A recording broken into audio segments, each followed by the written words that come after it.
Hay predicación, hay meditación, hay alabanzas, hay baile, hay pollo, hay agua, hay soda. Oiga, hay de todo, bendito sea Dios. Amén.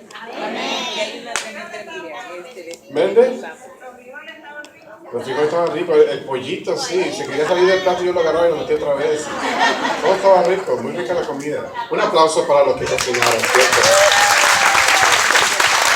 Bendito sea el Señor. Pues bien, vamos a continuar. Estamos hablando sobre revestidos con el poder de Dios o poder de lo alto. Ya hablamos de este poder que Dios manifiesta o que viene de lo alto. Es un poder creador, es un poder liberador, es un poder que transforma, es un poder que purifica, pero también es un poder que sana. Y que llega un momento donde vamos a reflexionar, vamos a meditar, y se recuerda de la persona de Jesús. Cuando Jesús empezaba a realizar su ministerio, esto llevaba a Jesús a tocar a los enfermos y los enfermos se sanaban. De hecho, hay un texto bíblico muy hermoso que dice que cuando Jesús iba en camino, pues toda la gente iba alrededor de Jesús. ¿Por qué? Porque lo querían tocar, lo querían escuchar. Multitudes seguían a Jesús. Pero dice el Evangelio que en una ocasión había una mujer que tenía por 12 años una enfermedad, un flujo sanguíneo. Y hablando de 12 años, pues es mucho tiempo. Esta mujer había gastado todo lo que tenía buscando la ayuda, buscando el auxilio, buscando la sanación. Y cuando esta mujer escuchó de Jesús, ella en su mente, en su corazón dijo, si tan siquiera tocara el borde de su manto, quedaré sana.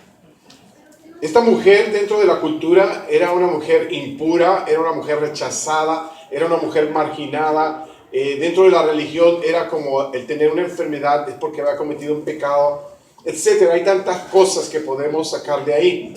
Pero nadie puede detener a una persona cuando es su corazón quien le mueve. Y en esta ocasión la mujer con su deseo, con su anhelo de querer recuperar la vida, su vida, ella hizo hasta lo imposible. Había gente alrededor de Jesús y que claro, el llegar ahí era rechazada. ¿Por qué? Por su misma enfermedad, por su misma situación. Pero más sin embargo eso no lo detuvo a ella, sino que luchó y que probablemente hasta a gatas, como dice por ahí uno, en rodillas y manos, va arrastrándose porque estaba completamente débil, no tenía la fuerza suficiente para nada. Entonces, sea como sea, llegó hasta Jesús y no tocó a Jesús, tocó el borde del manto de Jesús. A tal grado que Jesús tuvo que detenerse y hizo la pregunta, ¿quién me tocó? ¿Quién me tocó? Y los apóstoles dijeron, Señor, pues, oye, es ilógica la pregunta. Todo el mundo te está tocando. Dice, sí, pero hay alguien que me tocó de una manera diferente. Porque yo sentí, dice Jesús, yo sentí que salió de mí poder. Cuando esta mujer escucha a Jesús, lo que él está diciendo es que claro, ella misma está experimentando en su propia persona todo ese cambio en su sistema biológico, en su cuerpo, entonces se da cuenta ella que verdaderamente fue curada por el poder de Jesús. Amén. Y entonces la mujer dice, Señor, fui yo. Jesús la mira con ternura, con amor y le dice, tu fe te ha sanado. Qué hermoso. Qué hermoso es poder darnos cuenta que ese poder de lo alto es un poder manifiesto en diferentes formas, en diferentes situaciones, en diferentes circunstancias. Pero déjeme decirle algo muy importante. En el Antiguo Testamento nadie podía recibir ese poder de una manera permanente. Nadie. A quienes Dios les concedía ese poder era solamente a 3 personas que ponían en práctica un oficio. ¿Quiénes eran? Los profetas, los sacerdotes y los reyes. Solamente. De ahí de más nadie podía recibir ese poder. Pero las cosas cambian cuando Jesús viene. Cuando Jesús viene es que se manifiesta todo el poder de Dios, toda la gloria de Dios, el amor, la misericordia de Dios Porque Jesús mismo es la misericordia de Dios. Jesús mismo es quien nos viene a mostrar la manifestación del amor de Dios. Por eso dice el evangelista San Juan: tanto amó Dios al mundo que entregó a su Hijo único, para que todos los que en Él crean no se pierdan, sino que tengan vida eterna. Ahora, todo cambia con Jesús. Jesús mismo dice que en el Antiguo Testamento solamente los profetas, sacerdotes y reyes podían recibir ese poder de lo alto.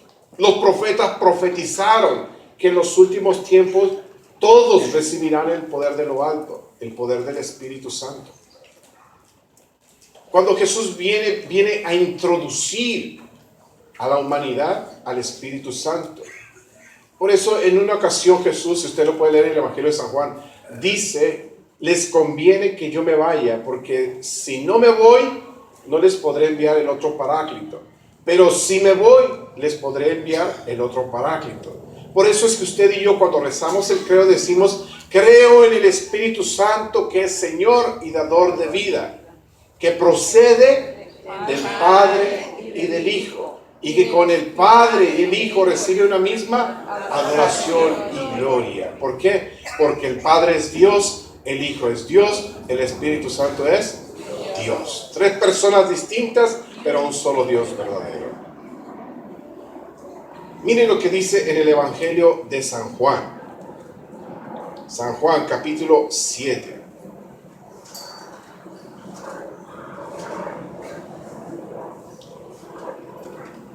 Jesús, en el anuncio de este poder de lo alto, en el anuncio del Espíritu Santo, en el Evangelio de San Juan, capítulo 7, verso 37 en adelante, fíjese lo que hizo Jesús. Dice: el último día, el más importante de la fiesta, Jesús, de pie ante la muchedumbre, afirmó solemnemente. Quiero hacer notación en esto. Dice que fue en el último día ¿de la qué? No, ya están bien dormidos. Ese pollo los empolló. Sí, algunos ya están. Voy a repetir. Verso 37. Ponga atención. Dice: el último día, el más importante de la fiesta. ¿Más importante de qué? De la fiesta. Jesús, de pie ante la muchedumbre, afirmó solemnemente. Yo no sé usted, pero en México, en algunos lugares se acostumbra hacen fiestas patronales, aquí también, pero en nuestros pueblos es muy diferente. Y a veces las fiestas las hacen no de un día, sino de varios días. De varios días. Entonces, oiga, viene el primer día como que sí, es el primer día de la fiesta, y viene el segundo y como que se va animando más, el tercero más, el cuarto más, y ya el último día de la fiesta es cuando está más animado todo. ¿Cierto o no? Sí. Y es cuando hay más gente. ¿Por qué? Porque es el último día de la fiesta y no hay que dejar pasar la fiesta. Entonces Jesús está esperando ese momento de la fiesta, una fiesta de los judíos. Y está toda la multitud ahí y dice que Jesús de pie, es decir, había gente que estaba sentada y probablemente Jesús buscó un lugar más alto, se puso de pie ahí y desde ahí, dice otra traducción de la Biblia, aquí dice afirmó solemnemente, en otra traducción dice de pie Jesús gritó. ¿Y qué significa esto? Para que la gente lo escuchara, para que la gente le pusiera atención, para que la gente buscara hacia Jesús y esperaran las palabras que iba a decir Jesús. ¿Por qué? Porque las palabras que decía Jesús eran muy importantes. ¿Cuáles son las palabras que Jesús dijo en esta ocasión? Escuche, no se me empolle, no se me duerma. Dice: si alguien tiene sed, que venga a mí y beba. 3 palabras. Si alguien tenga sed, que venga a mí y beba. Y dice, Y de todo aquel que crea en mí, brotarán ríos de agua viva. Verso 39 dice, decía esto refiriéndose al Espíritu que recibirían los que creyeran en él. Y es que aún no había sido dado el Espíritu porque Jesús no había sido glorificado. Palabra de Dios. Oiga, aquí es otro puño de tela donde podemos cortar muchos trozos. Dice que el último día de la fiesta, el más solemne, el más importante, se puso de pie y gritó. ¿Qué gritó? Si alguien tiene sed, venga pos de mí y beba. ¿Y los demás qué onda? Empollados. El que tenga sed, que venga a mí y beba. Fíjense, son 3 pasos. Guárdelos ahí, muy importantes. Y dice que cuando la persona viene a Jesús, bebe y no va a tener más sed. ¿Por qué? Porque de su seno brotarán ríos de agua viva. Ríos de agua viva. Eso quiere decir que no solamente va a tener para usted, sino para todos los demás.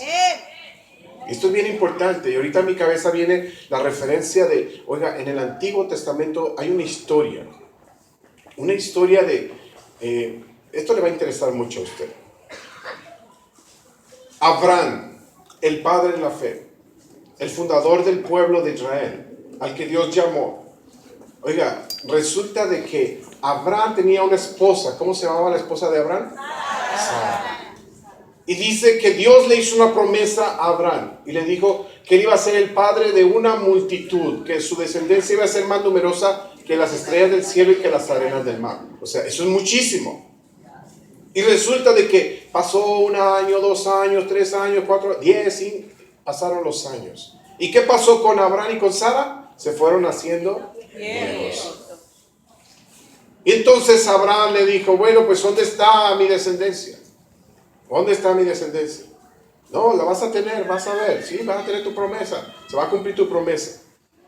Y como iban avanzando en edad, oiga, Sara tenía una esclava, una egipcia. Y entonces Sara dijo, pues si Abraham no va a tener hijo conmigo, pues que lo tenga con la esclava, Agar. Oiga, y va Sara y le dice a Abrahamcito, oye Abraham, ¿qué te parece Agar? Abraham agarró su bigote y le dijo, me parece muy bien.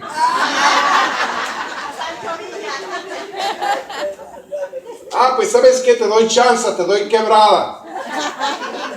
Y Abraham muy negado el hombre. ¿Cómo crees, Sarita? Si yo soy fiel a ti, si yo te amo a ti. Pero Agar, pues, claro, vamos con Agar. ¿Y qué pasó? Embaraza a Agar, nace un hijo que se llamaba Ismael. Y resulta que después viene el cumplimiento de la promesa. Y entonces Sara queda embarazada en su vejez. Y entonces nace el hijo de Abraham y Sara. ¿Cómo se llamaba? Isaac. Y mire cómo está el rollo este. Resulta de que en una ocasión Sara está sentada ahí mirando a su hijo Isaac jugando, y estaba jugando con su hermano Ismael. Y entonces Sara pensó, los dos son hijos de Abraham. Yo no voy a permitir que otro, el hijo de la esclava, reciba la misma donación, la misma recompensa, la herencia que le corresponde a mi hijo. Entonces, Sara se levanta, va con Abrahamcito y le dice, Abrahamcito, ven para acá, ven chiquito, te quiero decir algo muy importante. Y viene Abraham.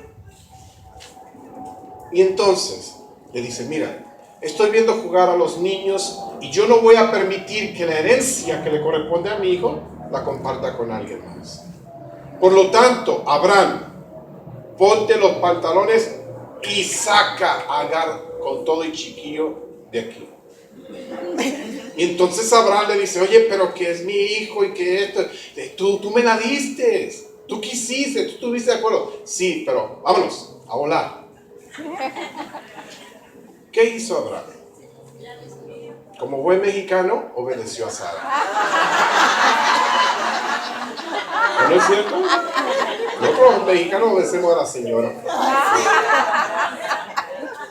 Y resulta que, mire lo que hizo Abraham.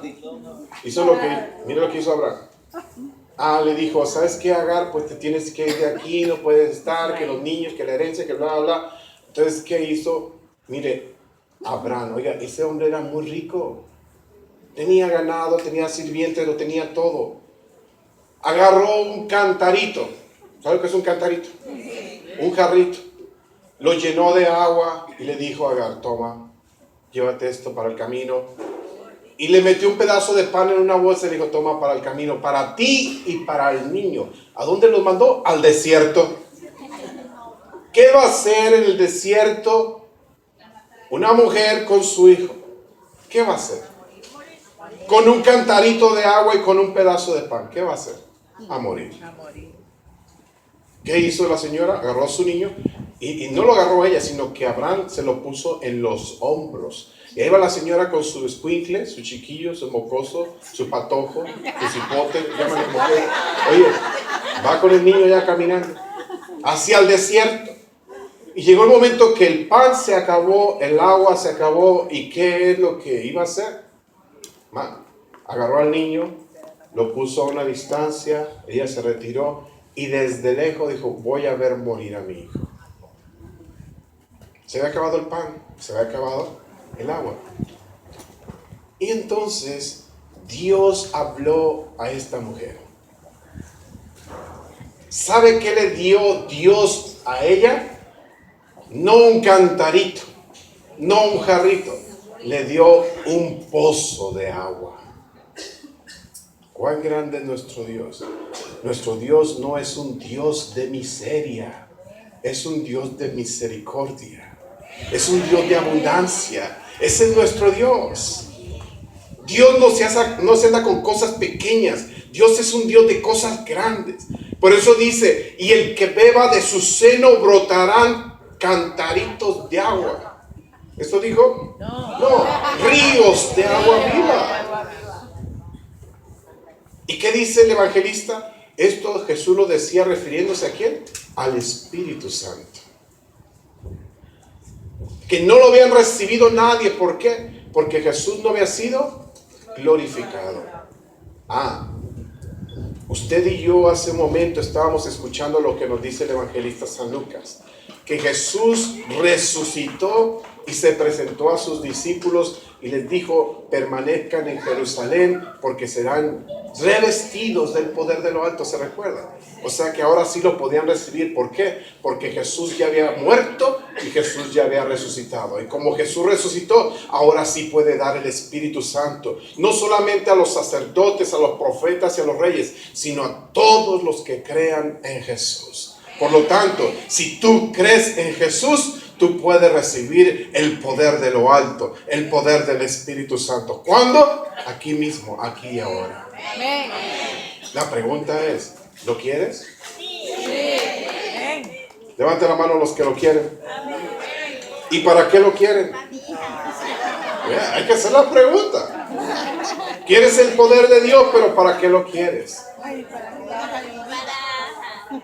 Ese poder creativo, ese poder liberador, ese poder purificador, ese poder sanador, ¿para qué lo queremos?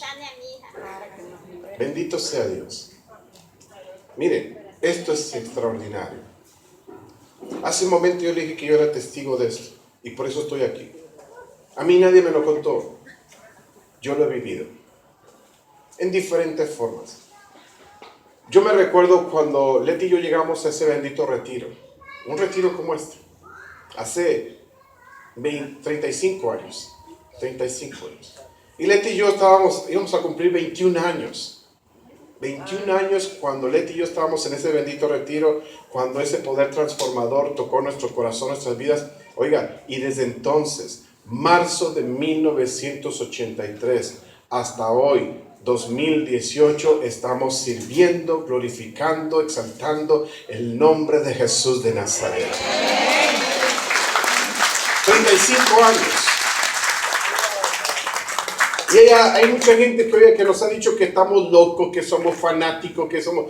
digan lo que digan. Para nosotros lo más importante es seguir a Jesús. Porque el que tiene a Jesús todo lo puede. Y en Cristo somos más que vencedores. Así que gloria a Dios, hermanos.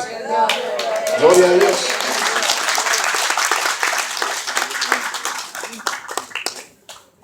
Cuando Jesús está hablando con sus discípulos, si usted lee el libro de los Hechos de los Apóstoles, y no, miren, qué bueno que lo lea, pero yo también se lo voy a leer. En el capítulo 1 de los Hechos de los Apóstoles, mire en el verso 3 lo que dice. ¿Quién escribió este libro? El mismo evangelista San Lucas, el que dice que serán revestidos del poder de lo alto. Él mismo escribe este libro. Y déjeme decirle, San Lucas era un doctor, un médico. Y como médico, como doctor, es un científico. Quien está escribiendo esto es un científico. No es como dicen mucho que Dios solamente es para los pobres, para los ignorantes. No. Gente que está equivocada cuando dicen eso. Porque en la Biblia usted va a ver hombres muy poderosos, hombres muy sabios. Lucas era un médico. Y un médico está escribiendo esto. Y fue un médico que investigó. Hasta tal punto creo yo que llegó a la Santísima Virgen María, porque es el único que habla de la anunciación, del nacimiento, de la infancia de Jesús. Y mire lo que escribe aquí, continuando su primer obra, su primer trabajo, su primer escrito, lo que escribe el evangelista San Lucas. Dice, verso 3, después de su pasión, Jesús se les presentó con muchas y evidentes pruebas de que estaba vivo, apareciéndoseles durante 40 días y hablándoles del reino de Dios. Un día, mientras comían, les ordenó: no salgan de Jerusalén, esperen la promesa que les hice de parte del Padre. Porque Juan bautizó con agua, pero ustedes serán bautizados con Espíritu Santo dentro de pocos días. Palabra de Dios. Ustedes serán bautizados con el Espíritu Santo. Esto, hermano, nos lleva hacia un pasado. Cuando Juan el Bautista está bautizando a la gente en el río Jordán, el evangelista o los evangelios nos dicen claramente que Juan dice que la gente creía que él era el Mesías, que él era el enviado del Dios Padre. Y Juan dijo: no, yo no soy. Yo solamente soy una voz que clama en el desierto. Pero detrás de mí viene uno que es más poderoso que yo, al cual no soy digno de ni siquiera desatar las sandalias de sus pies. Y dice que Juan está bautizando a la gente con un bautismo de arrepentimiento, bautizándolos con agua. Y la gente venía de diferentes partes para escuchar a Juan el Bautista y para ser bautizados. Y Juan dijo que detrás de él viene uno que no los va a bautizar con agua, sino que los va a bautizar con el Espíritu Santo. Y Juan tenía un mensaje en su cabeza, en su corazón, de parte de Dios. ¿Cuál era ese mensaje? Aquel que veas, que se abren los cielos y que desciende el Espíritu Santo sobre él y se pose sobre él, ese es el ungido, ese es el Cristo. Y claro, Juan el Bautista ya sabía quién era.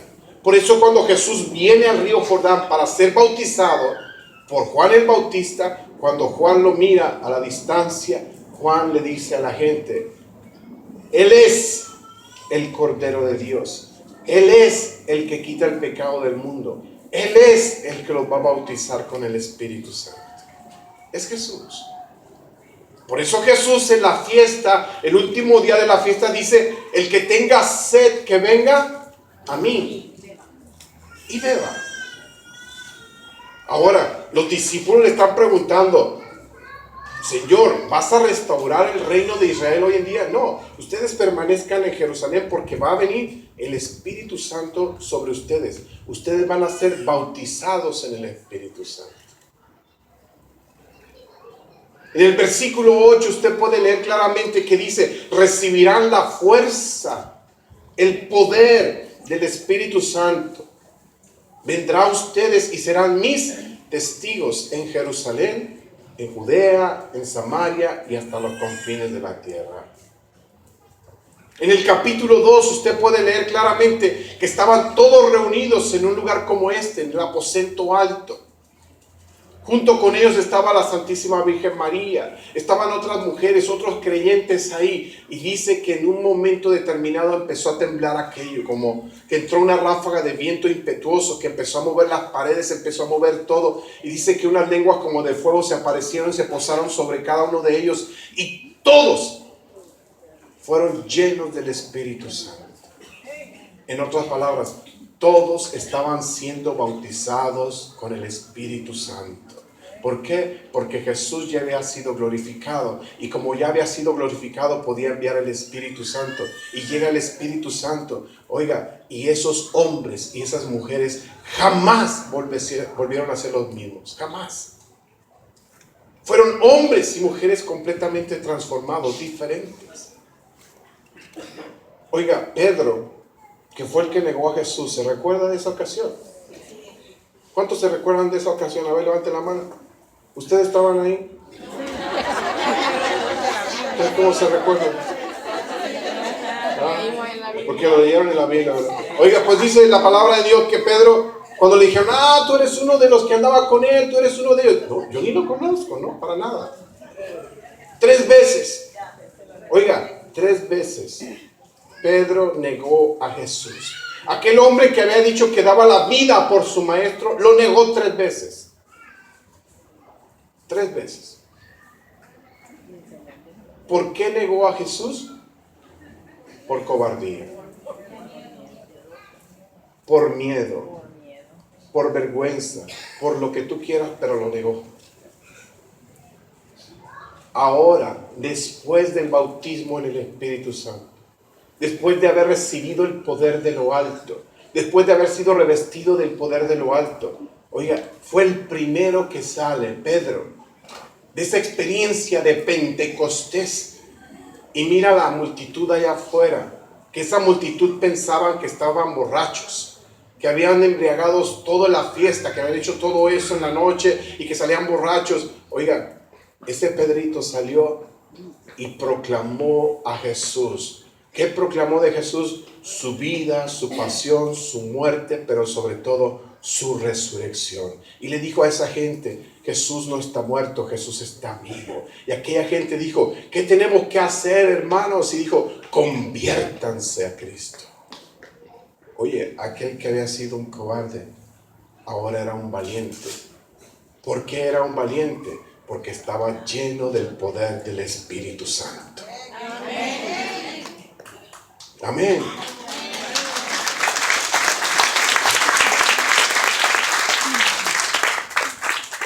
Y tú puedes leer todo este libro de los Hechos de los Apóstoles, escrito por San Lucas. Y que algunos teólogos estudiosos dicen que esos son los hechos del Espíritu Santo. Y algunos pueden decir, oye, sí, pero esto es hace 2000 años, Félix. Déjeme contarle. Allá por los años 60, antes de los 60, hubo una monja, una religiosa, que se llamaba Elena. Y esta mujer le escribió al Santo Padre, al Papa, y le dijo, su santidad, es necesario que volvamos al aposento alto. Y le escribió varias cartas. Una de las cartas decía, su santidad, en la iglesia tenemos tantas devociones. A la Santísima Virgen María, a San Judas Tadeo, al Sagrado Corazón de Jesús, tenemos tantas devociones de santos y santas. Y eso es verdad. Pero ella le dijo unas palabras al Papa, le dice, pero ¿dónde está la devoción aquel que hace a los santos? ¿A qué se refería? Al Espíritu Santo. Y el Papa escuchó y empezó a ver unos cambios en la iglesia. Cuando viene el Papa Juan 23, que ahora es San Juan 23, Ese hombre de Dios, oiga, tuvo una experiencia de Dios tremenda. Dice que en una ocasión, cuando él entró a su oficina, la puerta de su oficina estaba abierta. Y al abrir la puerta, entró una corriente de viento. Y los papeles que estaban en su escritorio se volaron. Y el secretario del Papa empezó a juntar los papeles que estaban ahí, las hojas. Y el Santo Padre le dijo, no, espérate, tranquilo, deja todo ahí. Y él entendió un mensaje de Dios. Y del corazón de San Juan 23 salió una oración. ¿Cuál fue la oración? Señor, renueva en nuestros tiempos las señales y prodigios de un nuevo Pentecostés. ¿Qué surge después de esto? San Juan 23 hace una convocatoria a todos los obispos de la Iglesia Católica y los llama a Roma. Y surge lo que llamamos el Concilio Ecuménico Vaticano II, donde se está dialogando, donde se está discutiendo cambios en la Iglesia. Casi iniciando el concilio, San Juan 23 muere y hay que elegir un nuevo Papa. Y usted sabe lo que cuesta elegir un nuevo Papa, es tiempo. Entonces, buscando esa dirección de Dios para elegir un nuevo Papa, llega el momento que se elige un nuevo Papa. ¿Quién era? Pablo VI. El Papa Pablo VI, que ahora en día está beatificado. Y el Papa Pablo VI lleva a conclusión el Concilio Ecuménico Vaticano II. ¿Cuándo pasó eso? Allá por el año 65. Aquí en Estados Unidos, oiga, surge un movimiento, más bien un congreso, donde vienen gente de diferentes partes de los Estados Unidos, que fue organizado por los cursillos de cristiandad dentro de la Iglesia Católica. Y asisten unos jóvenes a ese congreso, y en ese congreso estos jóvenes experimentan algo en su vida. ¿Qué fue lo que experimentaron? Un bautismo en el Espíritu Santo. Y entonces estos jóvenes salen de universidad, salen y empiezan a reunirse y le piden al Señor, Señor, renueva en nosotros esas experiencias de Pentecostés. Oiga, y surge esa fuerza del Espíritu Santo, empiezan a organizar retiros y es donde empiezan a ver cómo el Señor manifiesta y bautiza a la gente con el Espíritu Santo. Y es donde nace lo que llamamos la renovación en el Espíritu Santo dentro de la Iglesia Católica. Hay una renovación en toda la iglesia, hermanos, en los años 60. Y a usted y a mí nos ha tocado vivir este tiempo de renovación a nivel iglesia. Y la iglesia ha hecho cambios, muchos cambios. No sé si algunos de ustedes se recuerdan todavía que las misas antes todas eran en latín. Todas eran en latín. Por eso la gente decía, vamos a oír misa. Porque no entendían latín. Por eso nomás oían. Antes del Concilio Vaticano II, el sacerdote celebraba la misa dando la espalda a la comunidad. Después del Concilio Vaticano II, oiga, hoy en día tenemos al sacerdote enfrente. ¿Se recuerda que antes los templos tenían como un barandal? Nadie podía pasar al altar. Después del Concilio Vaticano II se quitó todo eso, como diciendo, hay una relación entre el altar y el pueblo y el altar, Dios y el pueblo y Dios. Esa es renovación. ¿Quién está haciendo toda esta renovación? El Espíritu Santo. Cuando usted y yo fuimos bautizados, hermanos, usted y yo recibimos al Padre, al Hijo y al Espíritu Santo en el sacramento del bautismo. Y en el sacramento del bautismo usted y yo venimos a ser parte del triple oficio de Jesús. Usted y yo somos profetas, sacerdotes y reyes. ¿Quién recibía el Espíritu de Dios en el Antiguo Testamento? Los profetas, sacerdotes y reyes. Y usted y yo por el sacramento del bautismo podemos recibir al Espíritu Santo. Lo recibimos, de hecho. Lo recibimos.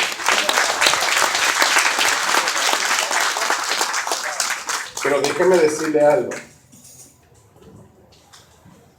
¿Todo bautizado ha recibido el Espíritu Santo? Sí. Pero hay algunos que es necesario que se les note. Porque hay muchos católicos que no se les nota que tienen el Espíritu Santo. ¿Usted ha escuchado al Papa Francisco que dice que hay muchos católicos que tienen cara de funeral? ¿Ha escuchado eso del Papa Francisco? Voltea a ver qué cara tiene el que está a su lado.